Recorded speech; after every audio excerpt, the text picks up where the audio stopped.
I do see and I hear people saying, oh, well, you're my wife. You have to sleep with me. You have to give it to me. It's like, no, like that in itself, like if you're making somebody do something that they don't want to do and they already told you they don't want to do it, that's a form of, can we say the word? You know what I'm saying? I think it bleeps it out, doesn't it? Or they say grape. You know what I mean? So that is. But a lot of people in our culture and just in all the cultures when you're married, they don't see it like that because there's this sense of you belong to me kind of thing. And I've told Michael, I'm like, I don't belong to anybody. Yeah. You know, like I am my own self. Like I belong to myself. And if I don't want to do something, I'm not going to do it. Yeah. You know, because then it's like, if you don't feel like doing it and you do it, you're just going to be like this. It's like, is that what you want? Yeah. Because I'm not going to be interacting with you. Yeah. So is that what you want? You know, and like you feel like shit and then they feel like shit, you know, maybe depends. Maybe you have a dude or a girl that are like, I don't give a shit as long as I get mine.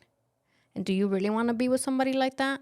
Yeah. It's not what it's about. It's got to be a two-way connection, you know, tune-in thing. And it is, because there's like the men that, well, you got to do it. You're my wife. But then there's also the females it isn't said to them, and they feel like that's their duty. So then they just become disconnected with each other. And I think it's a shame, because really it should be a connection between two people. And I think like, you know, and I want to kind of go a little bit crazy here, but like I think about like masturbation, right? Like as females, like I think as females, they got to know what they like. They got to know what feels good to them.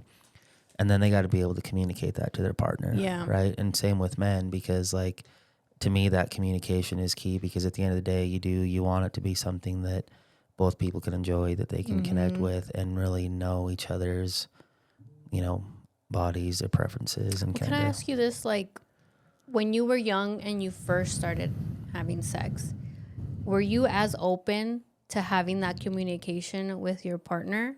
Because me personally, I don't know por qué, but it was almost like me daba vergüenza to talk about it, to say, oh, I don't like this, or oh, I do like this, or whatever. Like it was almost like taboo to talk about it, you know?